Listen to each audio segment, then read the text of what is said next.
Hey, what is up, everybody? This is Damron. We're playing Elder Scrolls Online. The new Markarth DLC came with a new solo arena, Vateshran Hollows. This is pretty difficult. The initial parts aren't too bad, but the final boss is very challenging. Obviously, we're doing this on veteran difficulty. This can be found in the Reach, which is the new area of the Markarth DLC that just came out. You'll start off in this kind of choosing grounds, and you're going to have a blue portal, a green portal, and a red portal. We're playing with a stamina build, and depending on your build, that's going to determine which way you want to go. So there's a lot to talk about with this arena, and the first thing is about the order in which you're going to go do things. And if you're a stamina build, you're going to want to go to the blue area first, because each area has essence runes that are going to increase your stats. The blue area is going to have a Magicka rune that'll increase your Magicka by 5,000. The red area is going to have a health essence to give you 5,000 additional health, and the green area is going to have the essence of stamina to give you 5,000 more stamina. The thing about it is, to reach those areas, you have to get the abilities of prior areas in order to reach them. So we need to get the ability of the blue area in order to get the health, and we got to get the red area to get the stamina. That's why when we play as a stamina character, we're going to go blue, red, and then green. If you go as a Magicka, you're going to want to go green, red, then blue.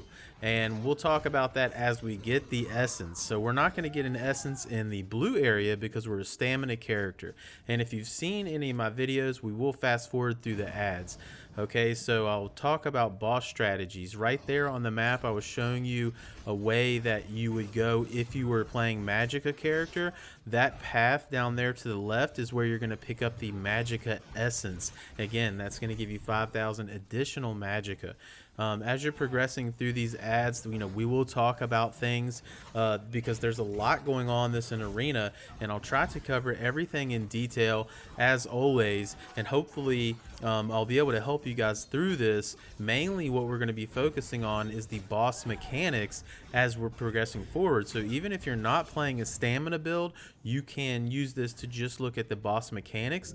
I'll have all the bosses time-stamped as well in the comments and description if you're looking for a particular boss. So the first boss in the wounding is Zakuryn the Sculptor, and as soon as you attack him, he's going to also summon in a large flesh abomination to help him out in the fight. Now, if you have good enough DPS, you can actually burn Zakuryn down just pretty quickly. This is a pretty easy fight. If you just burn him down, then you kind of get him off the board. If you don't kill him fast enough, he'll actually activate a shield, and he'll have a shield around him which he's invulnerable to damage.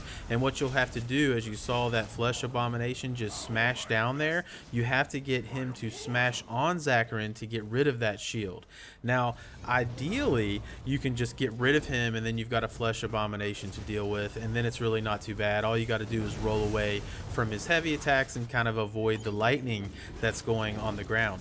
The other thing that you do keep in mind, if you kill Zakuryn like I did prior to taking the flesh abomination down, he will be enraged, so he's a little bit stronger now.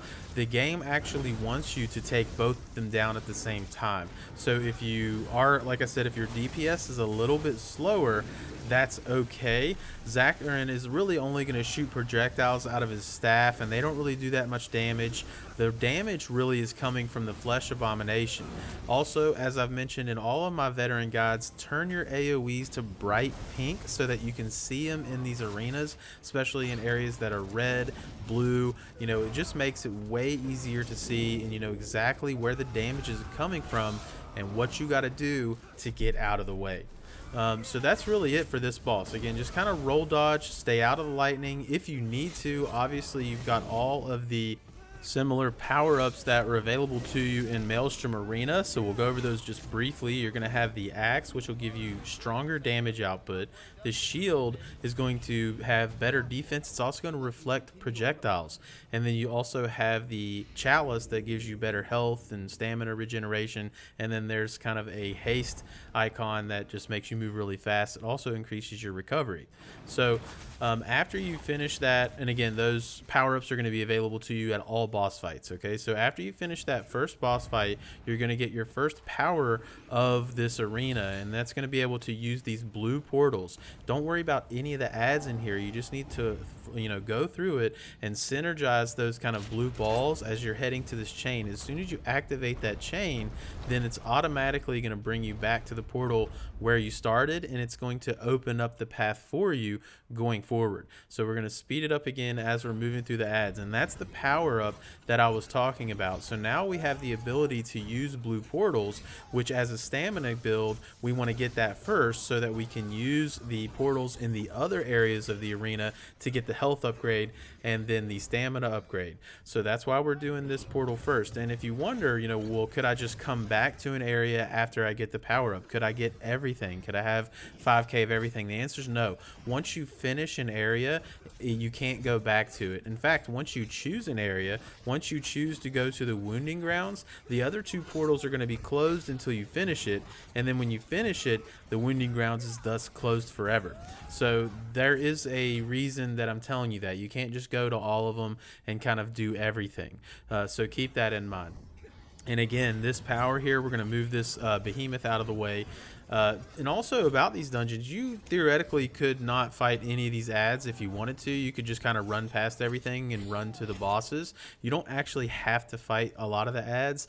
You will have to fight some of the kind of smaller, they're not really bosses, but they're, you know, bigger ads, and they're gatekeepers. Sometimes in the arenas there'll be a section that's locked behind one of them, and you have to kill that particular enemy before going forward. But if you want to run past kind of the smaller ads, you could do that.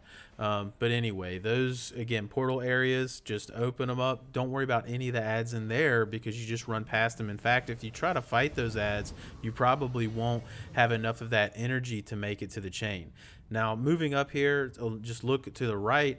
This area, again, if you're playing a Magicka character and you have, you know, you're coming here last and you're going to have the grapple shot from the green arena, you could go down here and there's a secret boss down here. I'm going to show you the secret bosses in the red and the green section because a lot of the times you do need to go to those secret bosses in order to get one of the essence fragments.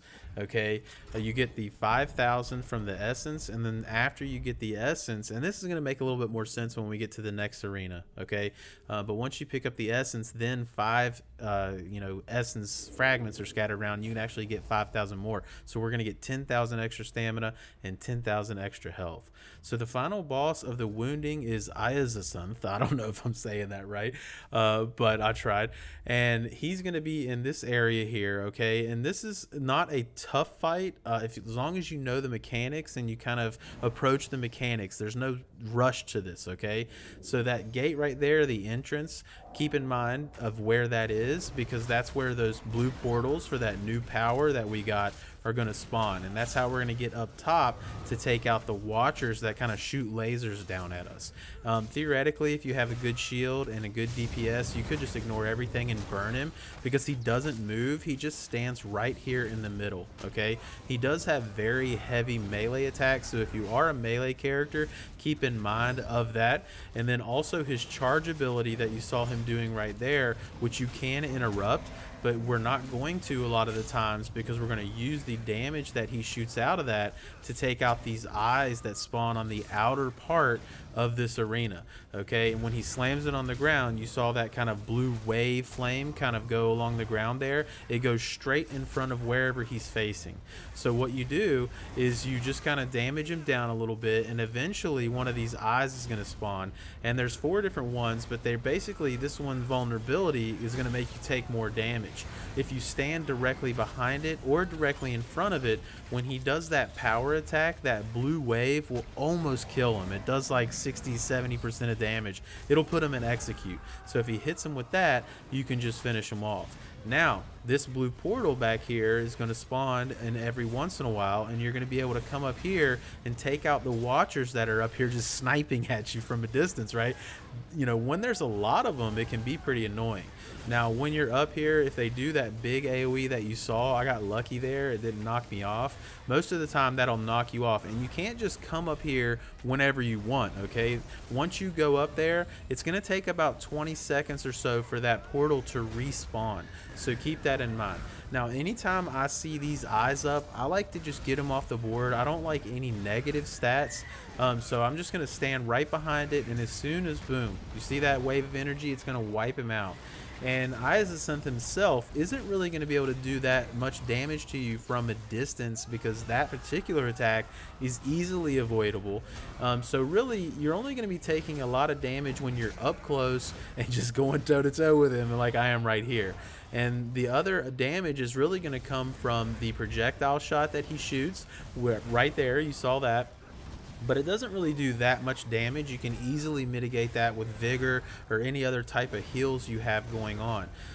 So really, the key for me is to take out the sentinels, and then whenever I see a lot of lasers coming, like you can see just a bunch right there, I'm like, all right, it's time for me to go up here, take out some of these watchers, and they don't really have a lot of health. So see, I got a little unlucky there, right?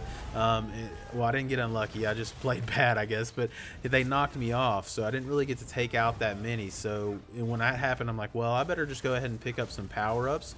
And also, once he gets around 35% health or so, you could actually just grab the power-ups and you'll be able to deflect all the damage with the shield from the watchers. If you get the power-up, you're going to be doing a lot more damage, and you can just execute him down. So that's actually what I'm going to do right now, is I'm just going to kind of finish him off with execute. So once you get to 30%, feel free to grab all those power-ups and just kind of power through and finish the fight.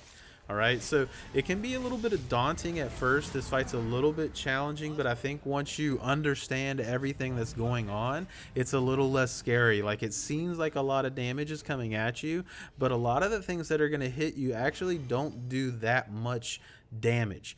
So you can get through that pretty easily if you just kind of understand those mechanics and take them out.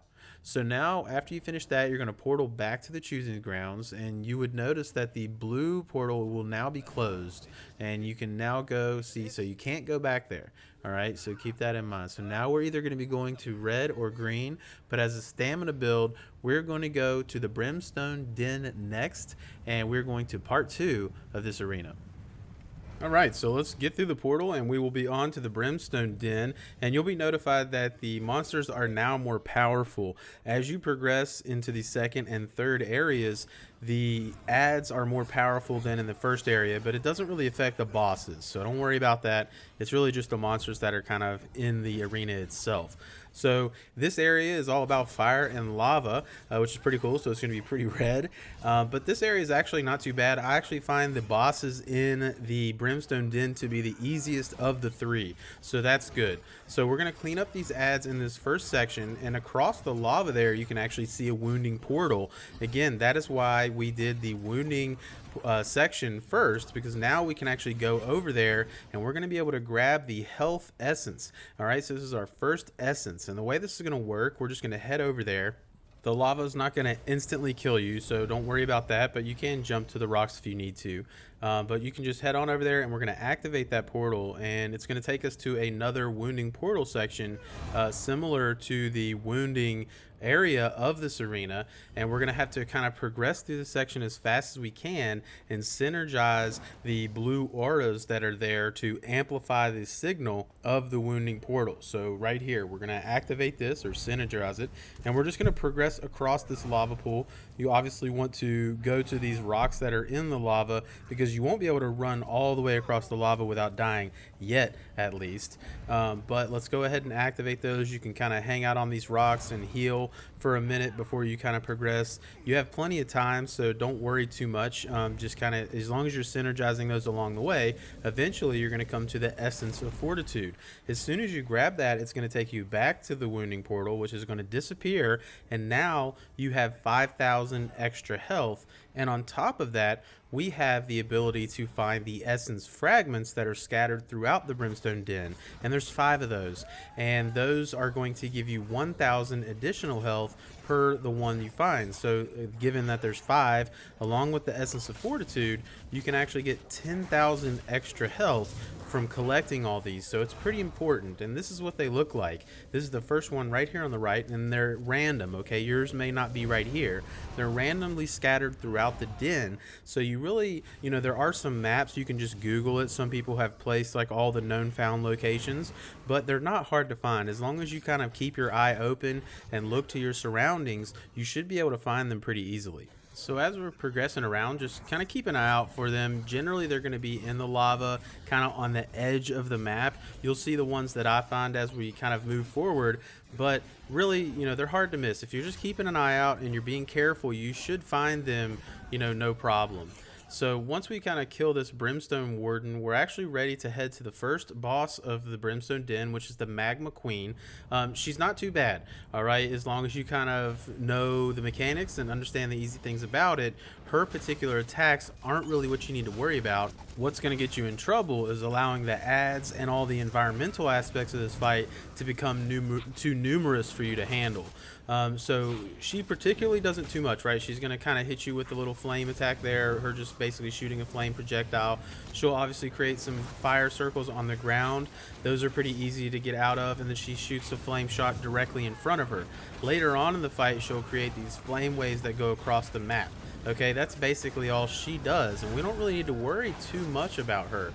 What you kind of need to keep an eye on are three things. One, she's going to make a portal, and out of that portal you're going to have scamps. And again, by themselves, they're not too worrisome, right?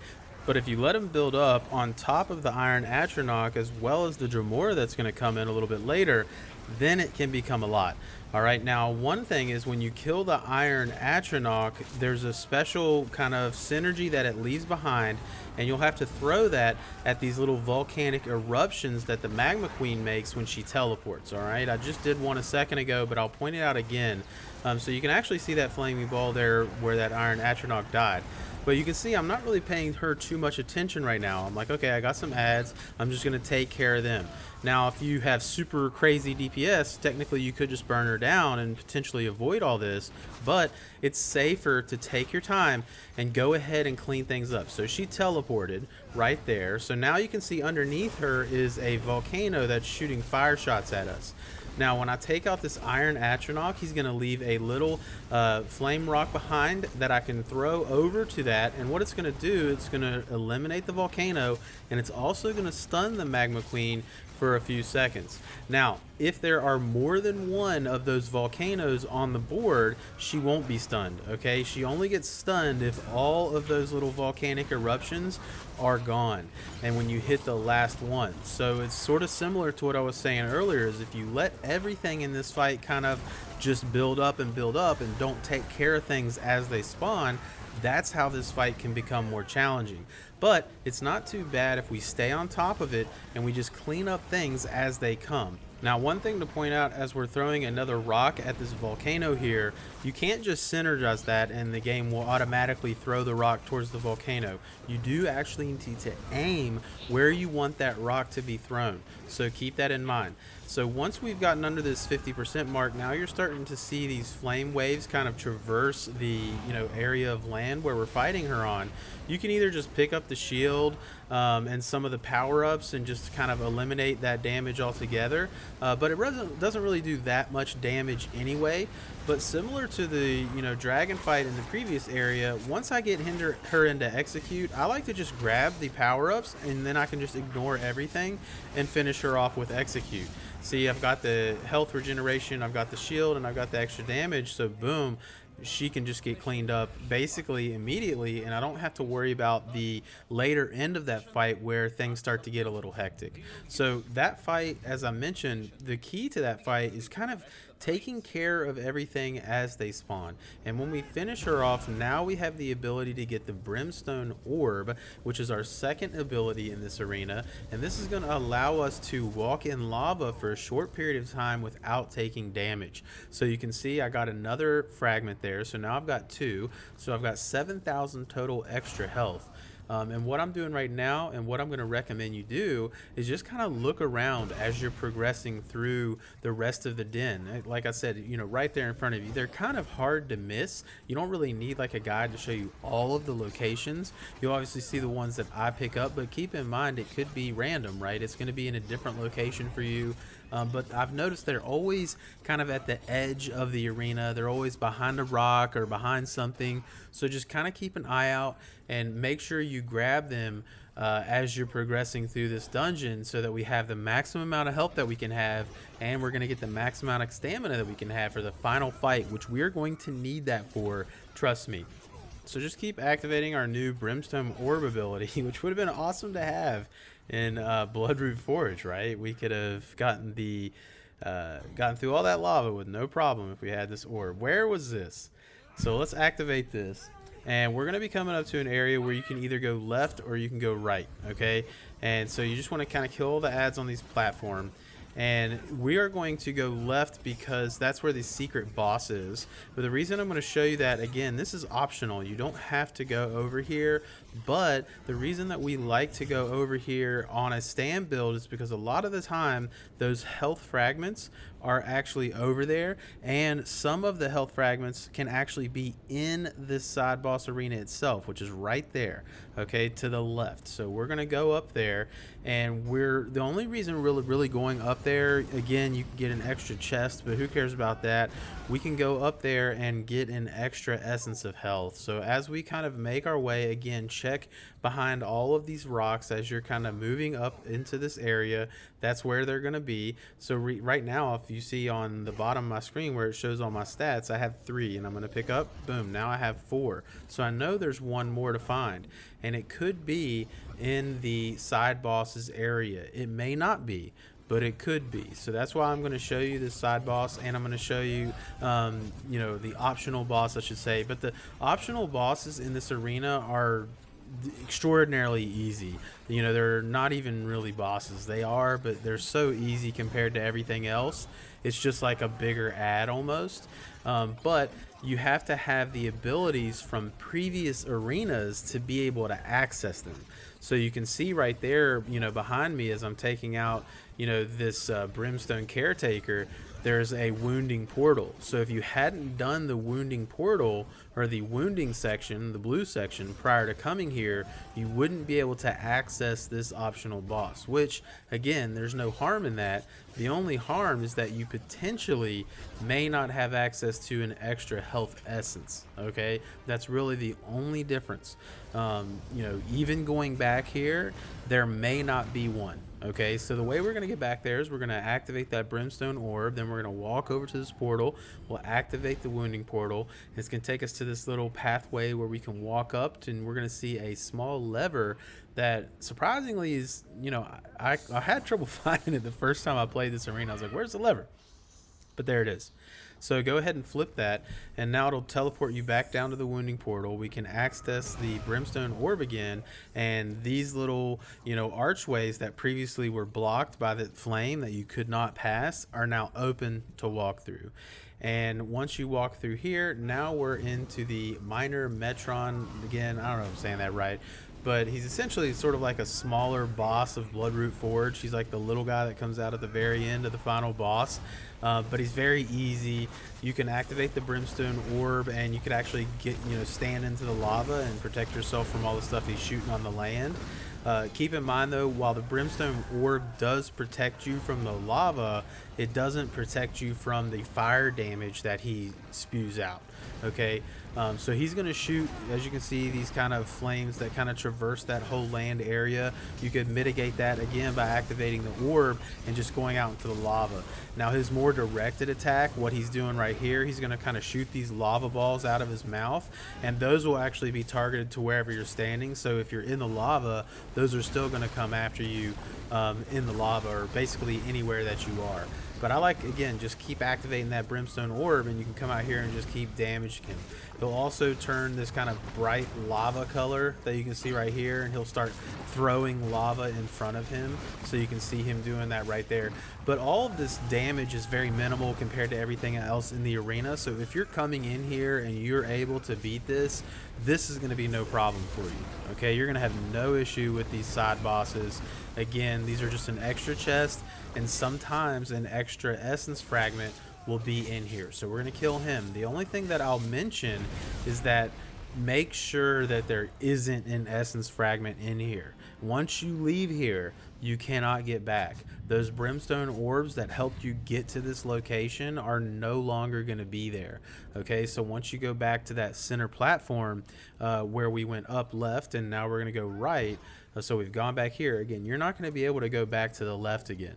Okay, so keep that in mind. Make sure you thoroughly check that area before you leave. I can actually see my 5th brimstone fragment right up ahead, so I didn't miss it. But you want to make sure that, you know, you only have one left, because the last one could be in this final hallway to the final boss, or even in the final boss room itself. Okay, so progressing into the final boss of the Brimstone Den is going to be the Pyrelord, and this is probably the easiest boss fight in this entire arena. He's very simple. He does a easily recognizable sword attack in front of him, light attack that's not going to cause too much damage. You can kind of stand and face that. The only attack you really have to be wary of is this one right here, where he kind of has these spinning flames that are shooting out from him, and while he's doing that, if you're far away from him, he'll also shoot fireballs at you. But those fireballs don't do hardly any damage compared to those flames that shoot out. While technically you could stand close with him and rotate with him, it's dangerous. All right, and what he's going to do throughout the fight is he's going to throw his sword into the ground, and he's going to turn the entire floor lava, in which you have to activate that brimstone orb and able to not die. So you have a limited amount of time before you have to find that orb and activate it before the floor will kill you. So what I like to do is whenever, you know, the floor is normal, like right now, I try to find out where that orb is. See, it's over there to the top left of the screen. I can see it over there behind him. So now I know where it is, and I know where I need to go. And what I'll do is I go ahead and kind of make my way over there. That way I'm not too far from it whenever he activates that ability. And that's the most dangerous part about it, is kind of knowing where the orb is and knowing when you need to get it, and just kind of staying away when he does that spinning attack.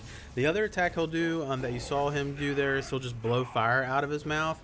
It's very obvious when he's going to do it, but just be careful not to let him hit it with you. It doesn't do a lot of damage, but it just puts a very annoying dot on you, and that flame damage is just pretty annoying. Now, also at about 60% health, he's going to summon a Flame Colossus in through that portal to help him in the fight. And that's going to kind of drop that fire, you know, flame rain down from the sky every once in a while. That's actually coming from the Flame Colossus. He doesn't have a lot of health, so you can go ahead and take him out. The Flame Colossus is also going to spawn skeletons that are going to come and attack you. And when those skeletons are a little bit low health, they'll just explode and do a little bit of explosive damage. You know, both of them combined don't do a lot of damage, but again, if you let them overwhelm you on top of the damage that the Pyrelord is doing, it can be a little bit annoying. So be sure you go ahead and take out that Flame Colossus as quickly as you can, get him off the board, and that way we don't have to worry about him or the skeletons. As soon as you kill the Flame Colossus, the skeletons will die. Now, after 50%, when he goes into the phase where he has made the floor lava, he's also going to do this attack here. You can see he just engulfs himself with flame, and he's just basically shooting flames all across the map. His sword is on fire now, and he's able to shoot fire out of his sword onto the ground. So that's his new attack that he gets after about 50% health. Again, though, it doesn't really cause that much damage. As long as you're just not sitting in the flame, like just standing there, you should be okay. All right, you don't really have to worry too much about that damage. What you just need to be aware of is where it's coming from and how can you stay out of it. All right, so now we have kind of survived that little enraged flame phase that he was in. and we're just going to keep attacking him, keep bringing him down. And at 30%, he's also going to spawn another Flame Colossus in. But this time, again, like the other bosses in this arena, once we've got him into that execute, we can ignore that Flame Colossus. You don't really need to focus on it. We can just execute the Pyrelord down with the help of some of those power pickups that are located around the map. So grab those, execute him, and we have cleared the Brimstone Den, and we are now done with 2 of the 3 arenas that we have to do before we can face the final challenge. So now we're going to head back to the choosing grounds, and we will be heading to the green area, where we can get our stamina upgrade. So we are moving on, and I tell you what, man, this arena is pretty fun. So it's time to head to the Hunter's Grotto. This is kind of similar to Celine's aura and that kind of part of the story. All right, so we're gonna head in here and let's do it. Alright, so moving on to the Hunter's Grotto. So this is the 3rd portion of this arena for us. So now all the enemies in Vateshran in this particular portion are at their maximum power. So again, if you're a Stam build, you're definitely going to want to come here 3rd. If you're a Magicka character, you're going to want to come into this portion 1st. As I mentioned earlier, that is because it's going to give us the powers that we need to go to the final battle, and we're a stamina build. So now that we've done the Wounding Grounds and we've done Brimstone Den, we have the powers that we can get the stamina essence out of the Hunter's Grotto. If you did this first, you wouldn't have the powers, and again, we're going to be able to get 10,000 extra stamina by getting the essence and the essence fragments that are in this portion of the arena. So it's very critical that you do this in the correct order. Now, if you're a Magicka character, obviously you're going to do it a little bit differently, right? You're going to run the Hunter's Grotto first, go to the Brimstone Den second, and then you're going to go to the Wounding Grounds so you can get the 10k in the Magicka instead of the stamina, right? So keep that in mind, that the order in which you do these is important. I mentioned that in the first arena. I'm mentioning that again just so you are aware. So we're going to have a couple gatekeepers that we need to kill, a couple ad enemies that we need to take out as we progress forward before we can pick up the stamina essence here. But as we're cleaning up a few of these ads, you know, we're kind of progressing. We're on the last of the 3 arenas before the final boss.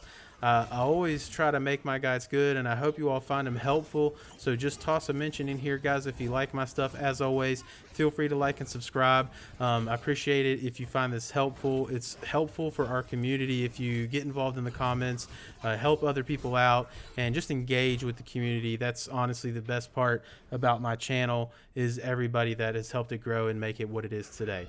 So progressing on, once you get to this bristleback up here, this is the ad you want to kind of pay attention just for landmark's sake to know where you are. We're going to take him out. He's a little bit tougher of a gatekeeper, actually, of all the 3 dungeons. Maybe because this is the 3rd dungeon for me, but he is a little bit tougher. You got to kind of watch out as he does this charge attack. It looks like, you know, he has this conical cone in front of him, and it looks like he may just kind of attack that area, but he actually charges forward with that cone, and that cone will knock you down and damage you if you're in the radius. So the AoE, the indicator, doesn't really do justice to what he actually does with it, and he, you know, kind of spazzes out with his head here. It's kind of funny. Fast forward a little bit.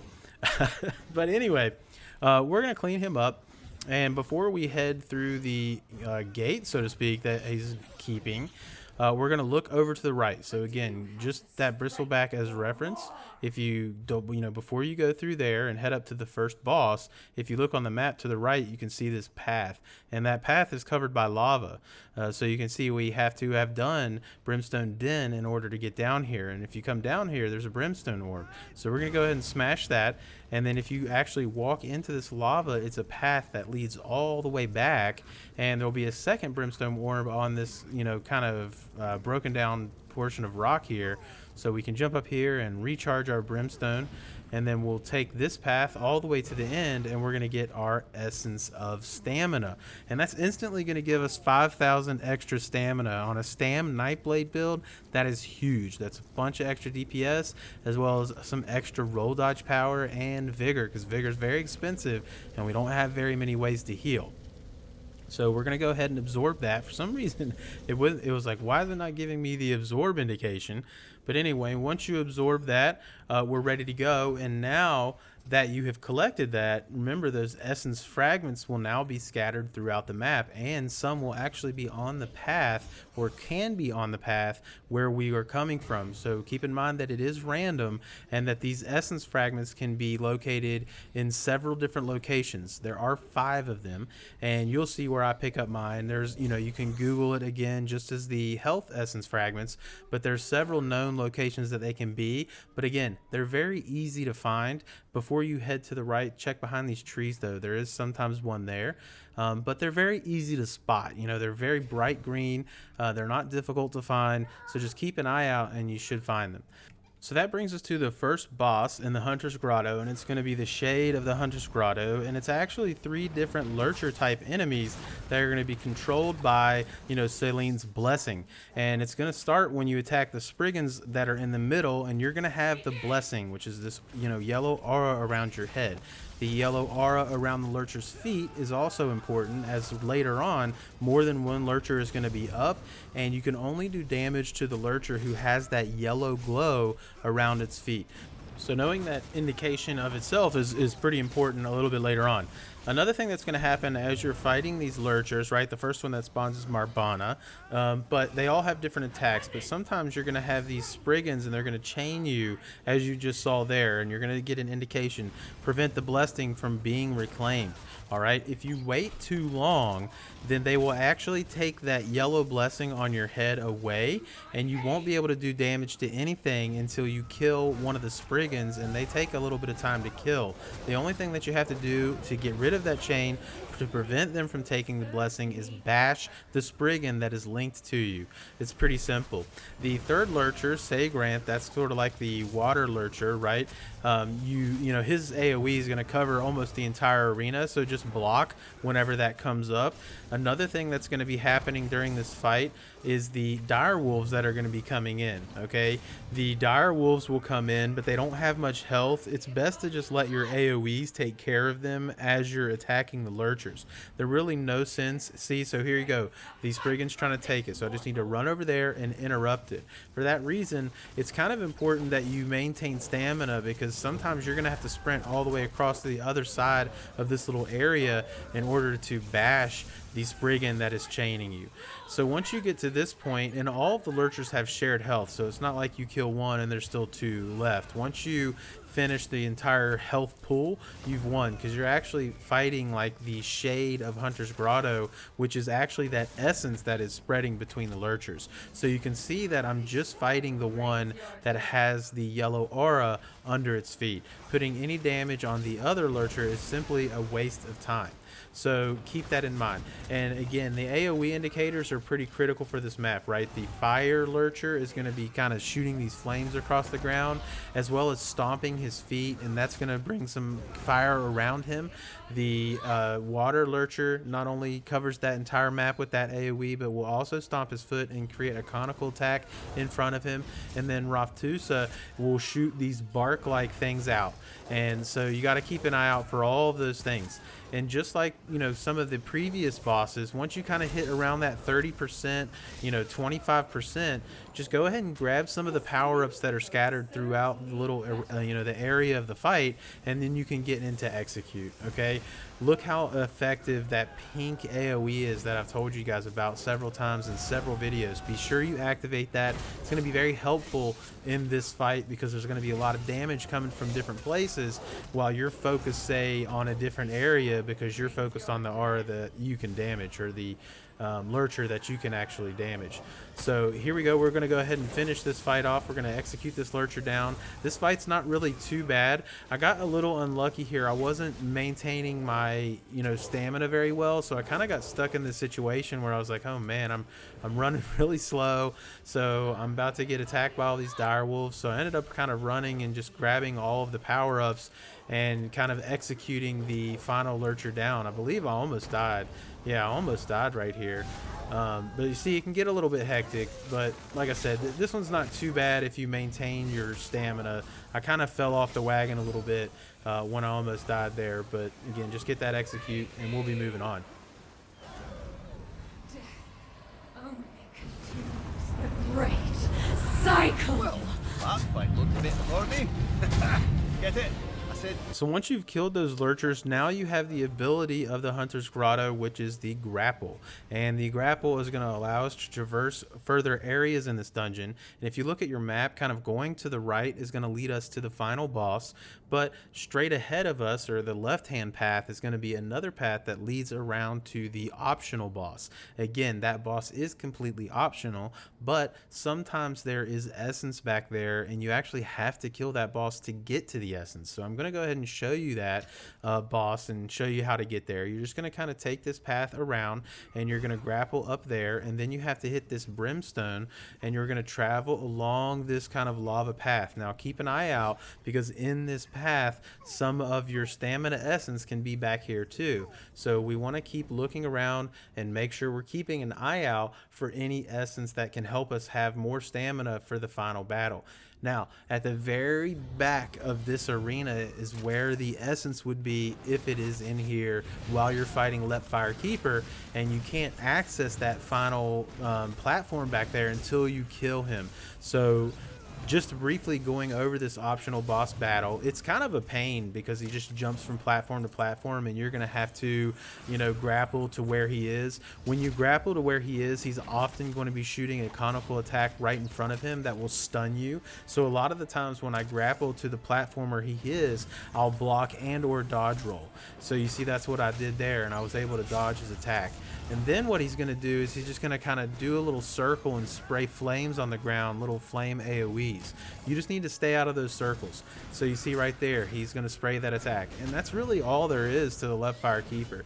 The thing that's annoying about it is just when you get into your rotation, he's kind of jumping to another platform. So you start losing all your stamina as you try to start doing your, you know, rotation over and over and over again, and you can't get into the cycles of where you would get your stamina back from your light attacks and things like that. So it's a little bit frustrating in that regard, but with that said, it's very easy. His attacks don't really do that much damage. As long as you don't stand in those circles of fire, then it's not really going to hurt you that bad. So there really isn't much else to say about this particular fight. So we're just going to kind of finish him up, and then I'll show you where the essence would be if it was here.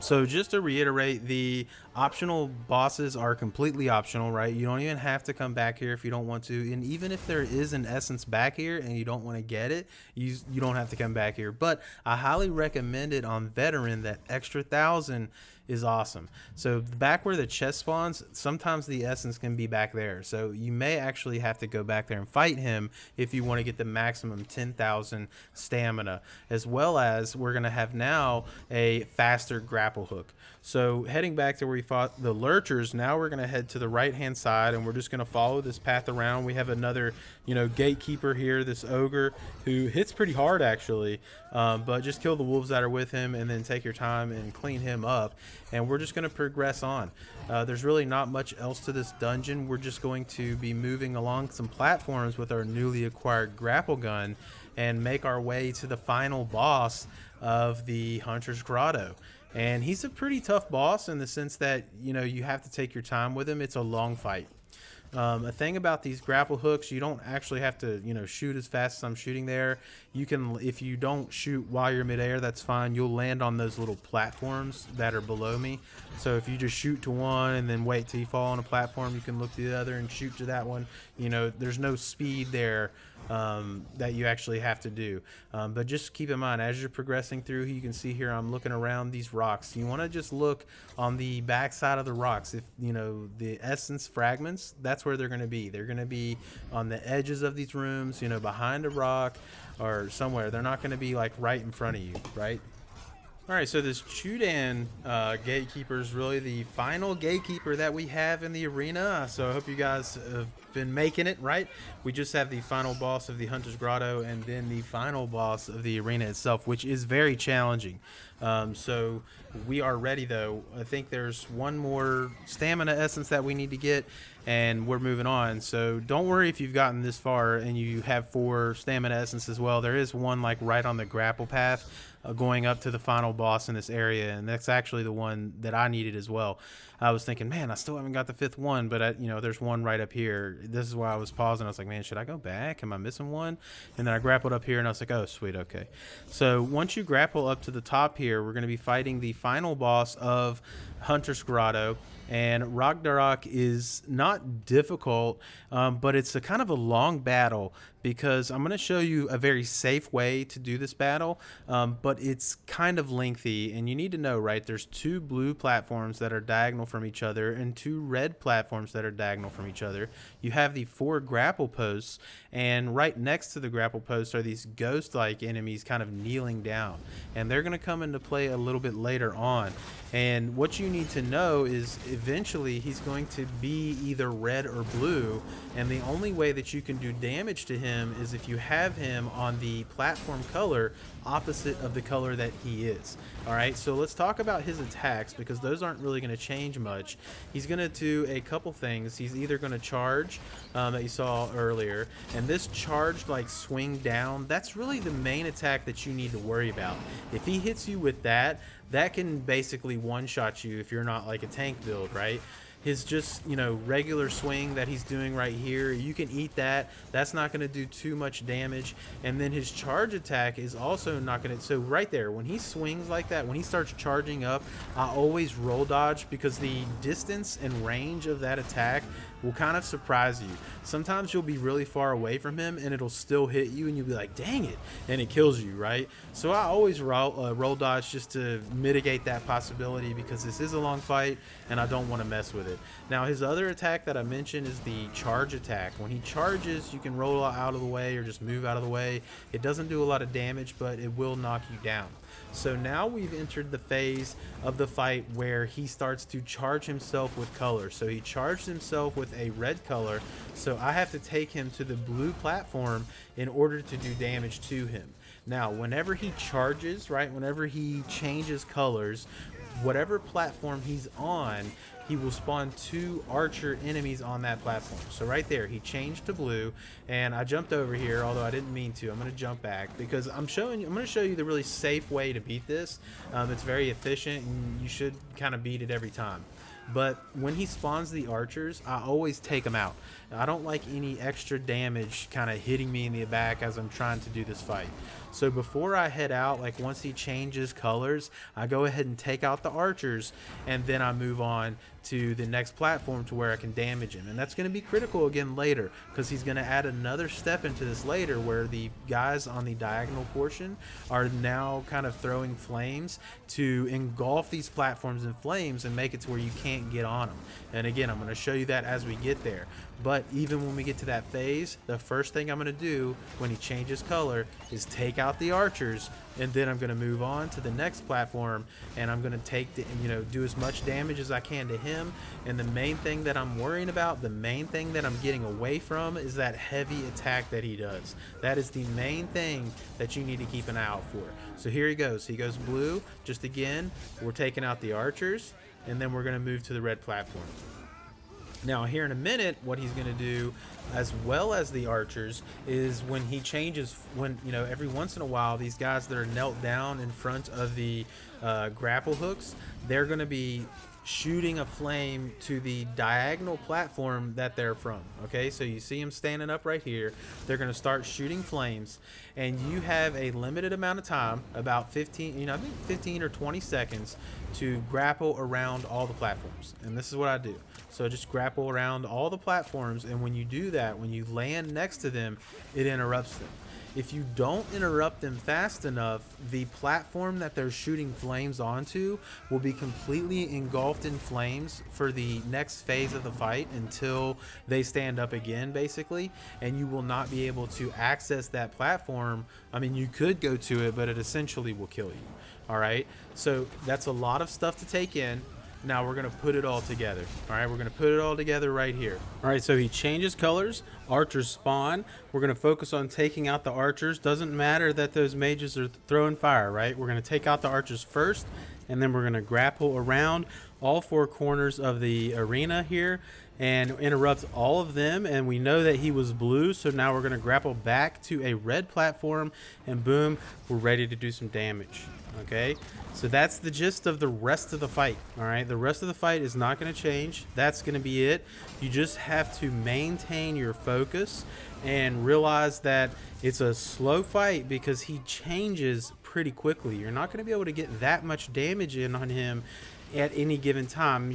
Most of your damage is going to be able to come when he changes colors, but the mages aren't really shooting their fire, right? So you can kind of grapple over here and go ahead and get some damage on him. So this scenario here, I'm going to go ahead and take a few shots. You have to keep in mind that, you know, you've got 15 to 20 seconds to get around, and especially with that grapple gun upgrade that we got where we grapple very, you know, a little bit with extra speed, you can really get around this arena pretty quickly. I don't know what happened there. The game just like sucked me back to a platform, but anyway, that's it. So we're gonna, you know, let this play out. There's really not much else to it. That's the fight, guys. It's just a long fight. It's a slow fight. Take your time, maintain your resources, and just do damage when you can. What's going to get you in trouble is if you try to, you know, oh, I can get an extra shot in, or oh, I can wait an extra second to start interrupting these platforms, or oh, I'll just leave the archers behind this time so that I can do damage to him for longer. There's really no need to do that. Just play it safe. If they're up, grapple around, stun them, and if the archers are there, take them out. And when all that's gone, then do your damage. As long as you stick to that protocol, it's a pretty safe fight. You're not going to have too much to worry about damage-wise. The only damage you got to worry about, again, is that heavy attack that he does where he charges up and swings down right here. If he hits you with that, that can hurt and that can one-shot you. As long as you stay away from that and just do damage when you can, this fight is actually pretty easy. The first time you come up here, it's kind of daunting. You're like, oh my god, what do I do? But once you kind of figure out everything that I've told you, it's really not too bad. So we're going to go ahead and let this play out, and I'll meet you at the end.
against your strength.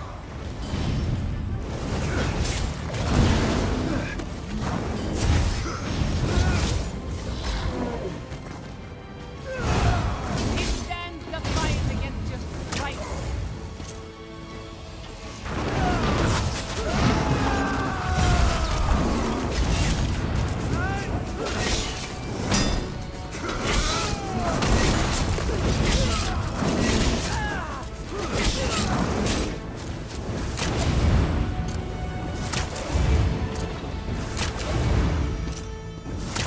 He mocks your feeble blows.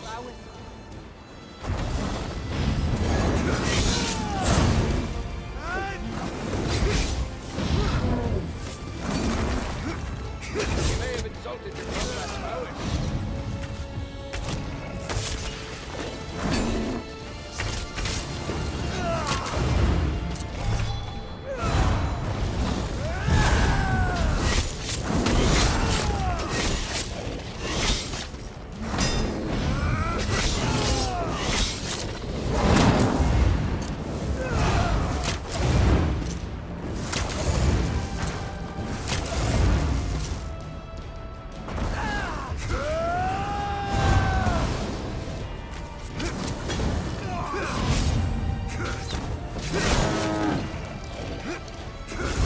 It seems he mocks your feeble blows.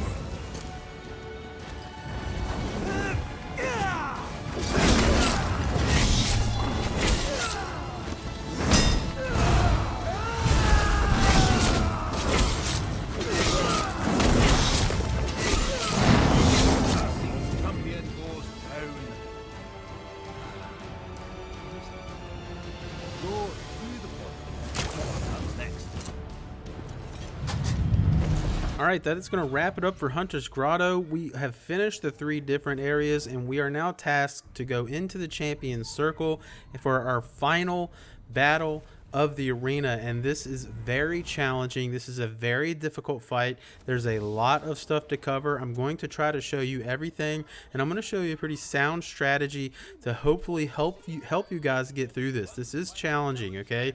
And the first thing that you need to take note of, make sure you have your food upgraded, make sure everything is fully repaired, fully charged. This is a very long fight, and there is a lot of stuff going on for Maebroogha, the Void Lich. I have no idea if I'm saying that right, but nonetheless, this is challenging. There's 4 phases to this fight. There's 3 different portals that we're going to be entering. We're going to be going, there's the right for the red, and then the forward was the green, and to the left was the blue.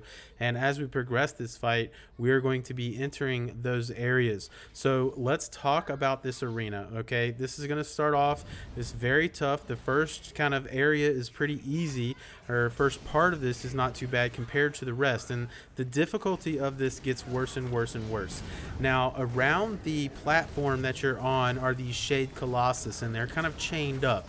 And there are people that say, oh, don't go near them, or because if you touch them, you'll accidentally activate them. Just go ahead and let her bring them in as you can. I disagree. Right in the beginning of the fight, I take out 2 of them. I just go ahead and take 2 of them off the board. I don't like her having control of when these Shade Colossi come into the fight, because sometimes they come in at inopportune moments. So I like to go ahead and take them off the field as quickly as possible. Now, throughout the fight, she's going to create a ring of enemies that are coming in, and they have this kind of beam around them, and they're shades, and they have a lot of health. They're going to walk into the middle of the circle and explode. If you don't kill one of them and get out of the shade, you're going to die. You have to kill one and you have to get out, or that's game over. In the first phase, I take out 2 of the Shade Colossus, and then I break the Shade Circle, and then I take out another one immediately when I get out. Because in this phase, generally what's supposed to happen is when she gets to 80% health, she unleashes one. When she gets to 60, she unleashes one. She gets to 40, she unleashes one. I like to just take control of when, like I said, when to take them out. All right, so we're talking about that. Now let's move on to the ads that she brings in throughout the fight. The ads that she spawns in throughout the fight are the Void Mage. All right, the Void Mage is going to hit you with just a basic staff attack. He'll also put some little AoEs on the ground that you have to worry about. So see, this Shade Colossus, she hit 80%, so she brought this Shade Colossus into the fight. But keep in mind, as she hits 60-40, she's not going to be bringing them in anymore.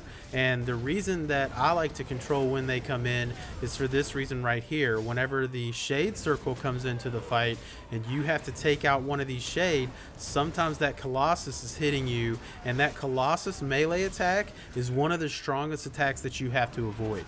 All right, so I like to just get them off the board. So now I have no Shade Colossus left in the arena, no more that I need to worry about. Okay, and then let's talk about her attacks. Okay, one of them that you're seeing that she does here, she kind of like goes onto the ground in this kind of crippled up form, and she creates these large AoE circles, one directly around her and then a little bit further out and then a little bit further out. You just, you know, that one, it doesn't really do too much damage, but as long as you stay out of that AoE, you don't really have to worry about it. She'll also just kind of do a void shot. You see I just got hit with it right there. Doesn't do too much damage, but on top of all the other damage that she does, you know, that can be pretty annoying. The other enemy is this Void Rot that you're seeing here. It's essentially just a little blob form. Doesn't do too much damage, but it will engulf you and slow you down, as well as generate smaller forms that can also give you problems. Okay, one of the things that I will take note, and one of the things that gets very annoying, is targeting these shades when there's a lot of stuff going on, and then all of a sudden you can get into situations where you just can't hit it because there's a Shade Colossus, there's a blob, there's a Void Mage. Later on there's going to be even more stuff coming. Okay, so in this first area, what I recommend is get used to locking on to targets. All right, for me on Xbox, I have to click and hold the right stick and it'll lock on to a target, and you know they're locked on when they'll have a white shade around them. That means you've locked on to them. That way, if you're facing that enemy, the damage that you deal out will be targeted towards that enemy, and that can be very helpful for those shades whenever there is a lot of enemies. So once you get her below 10 health, she is going to engulf the platform in a way that you have to leave, and you're going to have to go to one of these three platforms: green, blue, or red. I recommend for this rotation going to either green or blue first. We're going to go to red second, and then when you go in here, what you're going to notice is that her health is increasing. If you look at the top bar, her health is now increasing. And when you're in, I went to green here, I'm fighting Void Firehorn, and I can't leave this kind of shade area until I kill him. He doesn't have that much health, but you want to kill these enemies, these kind of smaller bosses in these void areas, as fast as possible, because the longer that you're in here, the more health she's going to get back. And every 20% that she gets back, another Shade Colossus will be put back on the board to correspond to that 20% health that she just got back. So see, now there's two more Shade Colossus on the board. So now we're back. Okay, and the thing to take note, now she's bringing the shades in. Okay, I've got to take that out. I've got to break this circle, but also the power that was in the void area is now added to the fight. So now you can see there's like a Dread Horde Minotaur like enemy that's added into the fight. So you want to get back here as fast as possible to minimize the number of Shade Colossus that are going to be here. Really, they're your biggest threat and the things that you want to get rid of as fast as possible. Like I said, I prefer to just take them out. I don't like her to bring them in. You're going to get into the scenario where a Shade's coming, then you've got a Colossus coming in, a Blob's on the board, a Void Mage is on the board, and the Behemoth's laying down an AoE. And you're not going to like that. It's going to frustrate you. So you want to control when the Shade Colossus come into battle. I've seen other guides, people say, oh, be careful around the Shade Colossus because if you touch them, they get released. I totally disagree. You need to touch them. You should bring them in at your control. Okay, you should take control of the situation and control when they're here and when you can get rid of them. When can you do that, and how do you do that? The way you do that is don't even worry about damaging the main boss until you've got the Shade Colossus off the board. And you'll notice that I don't really, spend too much time worrying about Maebroogha. I don't know how you say it. until I've got the Shade Colossus taken care of, because I don't want her to be bringing them into the fight at an inopportune moment. All right, and that's a big difference between what I'm telling you and kind of what's out there right now. This is a very good strategy. It's safer, it's cleaner, it's going to help you get through this in a much safer way. All right, another thing to mention as we're just finishing up the first phase of this is the power-ups. All right, do not grab any of the power-ups. We need to save all the power-ups for our final phase. Okay, if you're in a life or death situation and you're gonna die anyway, and you want to pick up the shield just to see if you can potentially make it, go for it. But we want to save them for the last phase, because getting through that last execute phase with all those power-ups is key when everything's on the board and we're just going to ignore it all. Okay, again, I'm trying to show you a safe strategy to get through this very, very challenging arena. So we've kind of cleared out the Shade Colossus, so now we're similar to the first portion before we went into the green portal.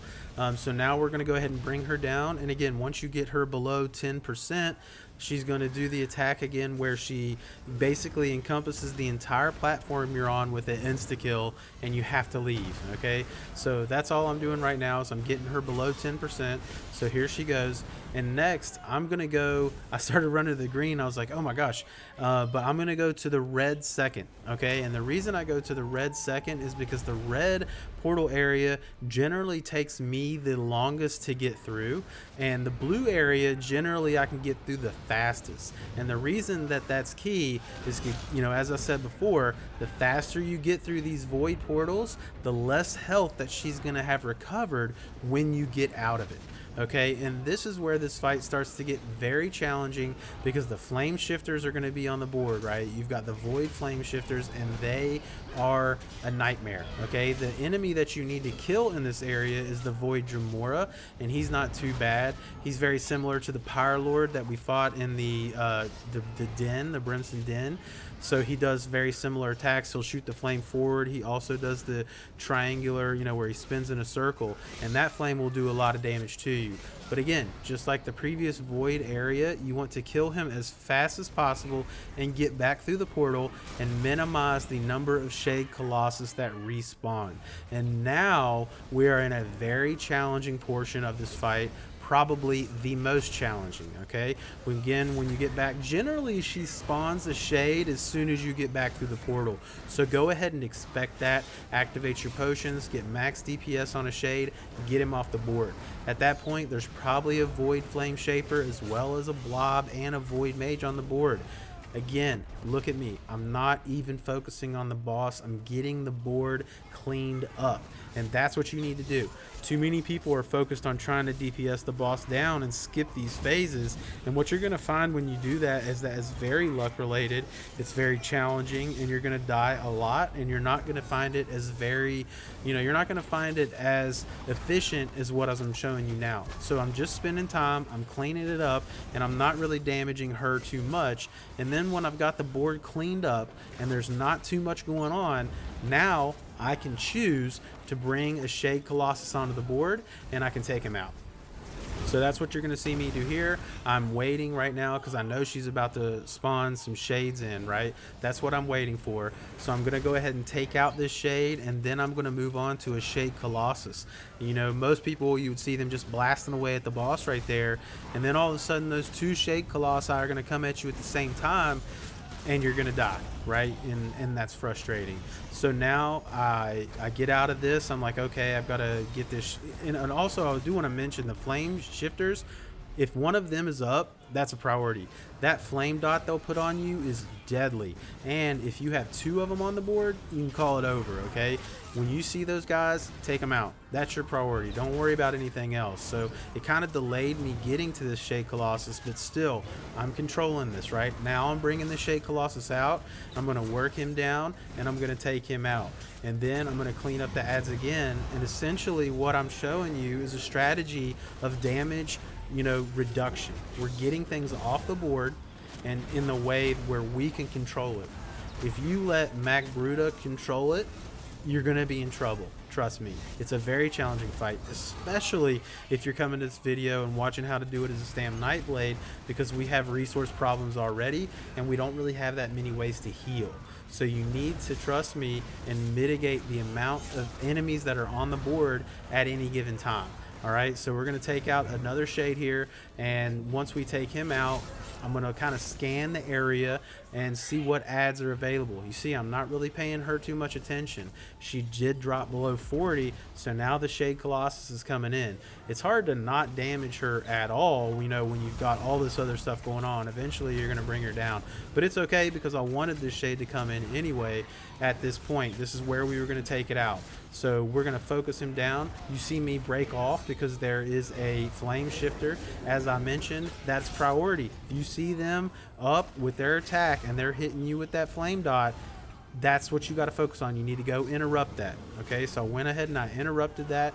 Then I went back and I finished off the Shade Colossus.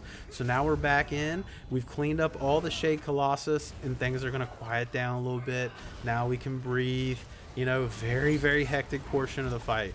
But now we can breathe, take out the flame shifter, take out the shades as normal. We don't have to worry about the Shade Colossus coming in on our back as we're taking them out. We've cleaned them up. And then now when we take the shade down, we can bring Maebroogha or whatever down below 10 again. And we're going to the final room that we need to take care of, which is the blue room. And you need to keep in mind of where you've been, right? You don't have time to look around. So you can see I'm kind of on the left hand side of me is the blue platform, so I already know that that's where I need to go. And another thing to keep in mind is you want to have everything ready to go when you go in that final portal. What do I mean by that? You want to have your ultimate ready, you want to have your pot ready, you want to have all your resources ready, because going into that final portal, you want to be as fast as you can. You want to have as little enemies on the board as possible when you go into that portal, because when you go into the void, the ads that are on the platform go in there with you. Okay, so that's why I cleaned everything up. I've got my ultimate ready, I've got all my skills ready, I've got all my stats to the max, and I'm ready to go. That's what you want to do, because you have to be quick. In those void portals, the flame shifters are going to come, you know, the Dreadhorn Minotaur is going to come, ads are going to come. The only thing that's not going to be coming is essentially the shades and the boss herself, right? So it's important that you take the time. Take time, right? What I'm doing right here is I'm taking the time to go in as clean as possible, because when we go into the blue portal, it is on. We need to get in there, get in, get out, and when we get out, we are going to try to execute as fast as we can. All right, so that's what you're going to see. So again, I'm just cleaning up the board. I know, you know, again, some people may say, oh, you could just have taken her down. Yeah, I know, but there's people on the board. Trust me when I tell you this. Clean it up. So now I'm ready, okay? It's clean. She's going to be doing this attack for a minute. I know I can get her below 10 before she does anything else, and then I'm going to head to the grapple point that's at the blue portal, and we're going to be going in here to fight the Void Chill Fiend, who doesn't really move around a lot, and he doesn't really do that much damage. So you can see a flame shifter came in here with me, so I have to actually take him down. I think I spend a moment taking him down. Yeah, see, if he's doing that attack, you have to interrupt that. You're gonna have to take the moment to take out the flame shifter, or you'll die. You have to take them out. But nonetheless, once I get him down, the goal is clear. I need to take out the Void Chill Fiend as fast as possible. And the attacks that he does these little AoEs around him, and if you get stuck in them, it'll actually slow you down, and he'll immobilize you with some ice at your feet. And if you do that, those little kind of lightning strikes that are coming from the sky, they don't do a lot of damage, but when you're trying to get out, they can hit you repeatedly. All right, so get it done, and then we're going through the portal. 57% health. Be ready. You know what's going to happen is she's going to spawn some shades. There's likely a flame shifter in here, but as I said earlier, flame shifter's priority, so we're going to take him down a little bit, go ahead and get him off the board. I know I can get rid of the shades in a decent amount of time. The flame shifters are always priority, and that right there just shows you how much I prioritize them, because the damage they do can injure lights. Once you kill that first shade, all the power-ups, grab them all. We're going to get the health. We're going to get the haste, we're going to get the shield, and we're going to get the power. And what we're going to try to do is completely ignore everything, and we're going to try to take her down with our power-ups intact. Lock on to her, as I mentioned earlier. You see the white around her. That's going to help you big time, because there's going to be a lot of enemies around you. If you don't lock on to her, what you're going to find is all your attacks may be hitting other enemies. But because we have the shield deflect, we don't have to worry about the flame shifter now. We've got extra power, so we're bringing her health down really quick, and we're moving pretty quick, so we can kind of get out of these AoEs pretty quickly. Go ahead and drop the hill if you need to, but your goal with the powers is to get her into execute, which I did. The powers are gone, but she's executable, so now I can just heal, roll dodge a few times to stay out of the damage, and I can execute her, and we can finish Veteran Vateshran's rights. So that is it. That is the entire arena. It is a tough fight, guys. I'm telling you, that's tough. It's not easy. The stuff that I showed you will take practice. It's not easy to get through that. But what I will say is the strategies that I just showed you are sound. Okay? They are going to help you tremendously if you take my advice and keep the board clean. Take out things as they arise. If you do that, you guys are going to get the achievement and you're going to be done with this arena. All right, so I hope you all found it helpful. I hope you guys enjoy my guides. As always, I do this for a hobby. It's fun for me.